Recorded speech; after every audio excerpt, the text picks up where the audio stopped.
Olá, tudo bem? Nosso Mentes em Pauta de hoje traz o tema transtornos de personalidade. Tudo bom, Bia?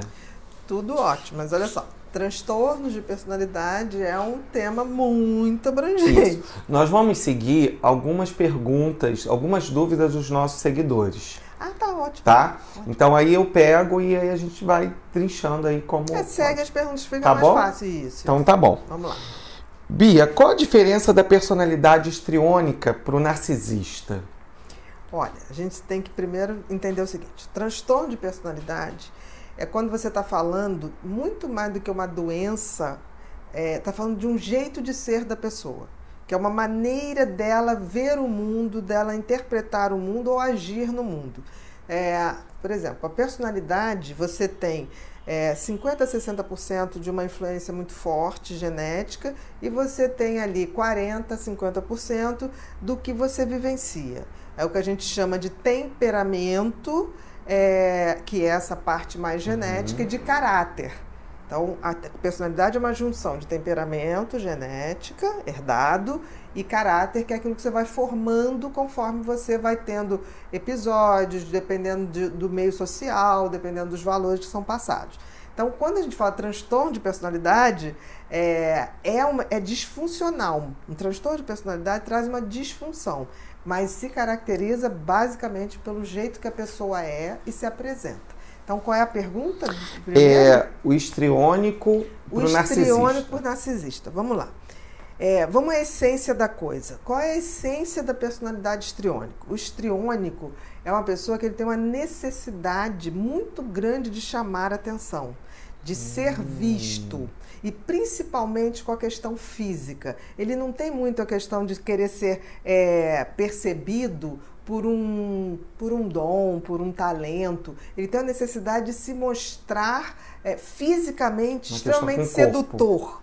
Extremamente sedutor, usa muitas roupas provocativas, de seduzir. Então, a personalidade histriônica tem uma necessidade de sedução muito grande e de se tornar íntimo de quem ele gosta. Então, por exemplo, você conhece uma pessoa histriônica hoje e trocou assim: oi, prazer, numa festa. Ela é capaz amanhã de dizer, de te chamar na rua, Biazinha, Aninha, como se fosse uma pessoa muito íntima sua. Então, é uma necessidade de ser importante. E principalmente na questão estética. Então, o histriônico, ele chega chegando e ele é muito sedutor, se faz íntimo muito rapidamente, que é uma necessidade da pessoa chamar atenção, principalmente pelos seus atributos ou pelas suas qualidades, basicamente física. É uma necessidade. Então, são pessoas que você até acha assim, do tipo assim, nossa, essa pessoa é tão íntima minha, não lembrava daquela pessoa. Então, são pessoas que tendem a uma sedução muito grande e também gostam muito de um drama. Que ser Os aceita, histriônicos, né? são muito dramáticos, assim, no sentido de gestos, de contar como sofreram, como foram...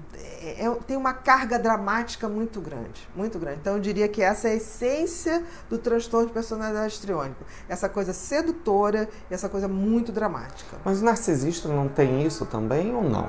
Olha, tem coisa... os transtornos de personalidade tem que ter muito cuidado que eles podem confundir. São diferenças muito sutis. Mas o narcisista em si... A essência do narcisista é ele se sentir superior a tudo e a todos. Não especificamente na questão física, também na questão física, mas de se sentir superior intelectualmente. Ele se atribui valores em termos intelectuais, de talentos, de dons ou de beleza, muito acima do que ele tem ou do que ele gostaria de ter. O narciso, ele precisa de aplausos. Então, ele é aquele cara ou aquela mulher que vai falar com você, a conversa dele vai ser falar dele. Ele não fala de outra coisa. O histriônico não, o histriônico vai falar de muitas coisas, tá? Mas te seduzindo. O narciso, ele vai falar de muitas coisas, mas desde que seja dele, né? Então, ele não quer... tá ligado só ao corpo, né? Ele quer que você seja um fã, que você aplauda, que você seja um espectador e que acha a história dele linda, maravilhosa, e ele se acha assim realmente. né? O histriônico não, ele quer mais te seduzir. O narciso, ele quer o seu aplauso, ele quer a sua constatação do quanto ele ou ela são maravilhosos. É muito difícil levar um papo com o narciso. Aproveitando isso, a gente vai seguir com o narcisista, diferenciando do border. Narcisista do borderline, vamos lá. O narcisista, então, aquilo que eu falei, a essência dele é querer ser o centro das atenções, portanto que ele é bom, maravilhoso e fantástico. Ele não vai falar de você, ele não vai te ouvir, tem um egoísmo muito grande. Já o border, não. A essência do border é querer não ser rejeitado. Ele quer o seu amor, a qualquer custo. Né? Ele quer um amor para chamar de seu. O border, ele não tem uma identidade, ele se acha uma pessoa muito inferior, ele busca a identidade dele no outro, por isso que ele se torna muito facilmente um dependente afetivo de outra pessoa. A essência do border é justamente não ter identidade, a identidade dele está no outro. Ele é diferente do mudando, narcisista. O narcisista, a identidade dele está nele, totalmente centrado nele. Coitado de um border que cai perto de um narcisista, né? Em geral, o border que atrai o narcisista é dentro de uma relação tóxica, onde o narcisista vai querer que o border seja aquele que está aplaudindo o tempo todo, dizendo o quanto ele é bom e maravilhoso. E muitas vezes o border se submete a isso, para ter esse amor a qualquer custo. Entendi. É sutil. Agora que bate recorde de perguntas para você. Narcisista e psicopata. O narcisista pode ser psicopata? O psicopata, qual a essência do psicopata? A indiferença total para o outro, né? E não necessariamente ele quer ser aplaudido, ele só quer chamar a sua atenção para te usar como ele quer. Ele não quer um aplauso, ele quer te enganar. A sedução do psicopata não é a sedução do histriônico, não é a sedução do narcisista. É a sedução para poder você ser uma presa fácil para ele tirar de você o que ele quer. Né? Status, poder ou diversão. Ou isso tudo, né? Junto. Então eu diria que a essência do psicopata, além da indiferença, é a perversão. Porque ele vai tirar de você tudo e ele vai gozar com isso. Por exemplo, o gozo do narcisista está em você achar ele maravilhoso. Ponto. O gozo do histriônico está em te seduzir e se sentir íntimo. E o gozo do psicopata está em você tirar de você tudo, tá? E depois ainda falar assim, é um idiota, é um otário. Então, assim, é uma perversão. Tem uma maldade, tem uma frieza com uma maldade muito clara. O narcisista, por exemplo, todo psicopata é narcisista no sentido de megalomaníaco. Ele faz, mas aquilo é tudo muito uma cena para distrair e te roubar, digamos assim. Roubar tua alma, roubar tuas coisas. Mas assim, você é um objeto para ele.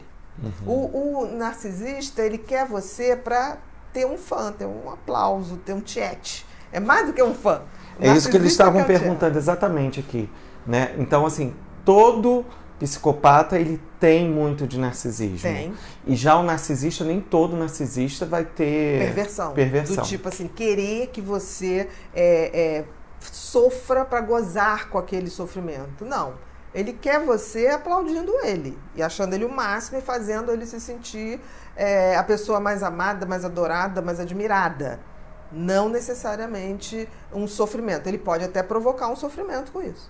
Agora, é importante a gente entender que tem muitos, por exemplo, muitos psiquiatras e, de forma geral, a DSM-4 e DSM-5 agora, né? A classificação americana, coloca que essas personalidades podem ser comórbidas, ou seja, você border pode ser também comorbidade com psicopatia, com narcisista. Eu não concordo com isso, porque personalidade é uma coisa tão forte que ela tem sua essência. Então, eu sempre digo, pode ter uma essência, por exemplo, o psicopata, e aí o narcisismo vem como um sintoma. Mas a gente sempre vai identificar a essência de cada personalidade. Não dá para ter duas personalidades. Entendeu? Tipo assim, é narcisista, é psicopata, é borderline. Não é assim. Então a gente é histriônico. A gente tem que ver a essência. Porque ele pode ter alguns sintomas mas não está na essência. A gente tem que fazer o diagnóstico da essência. Agora, Bia, para a gente finalizar, né? A gente falou praticamente 4 personalidades aí. Seguindo o que foi falado. E aí, assim, psicopata e o narcisista não tem um tratamento. Não, a questão é o seguinte, todo transtorno de personalidade não tem uma medicação, porque é um jeito de ser e de ver. Você pode ter uma terapia, né? Todas as transtornos de personalidade são difíceis de tratar porque requer a pessoa mudar um padrão, ela tem que querer muito para mudar. No caso do psicopata, ele não vai querer mudar, porque assim, ele tem prazer com isso. Nas outras, tem um sofrimento, porque assim, o border, se não encontra o amor, ele sofre, né? O histriônico, se ele vê que essa sedução toda não leva a nada, porque a sedução com 18 anos é muito bom, com 30, com 40, com 80 não dá para seduzir desta forma.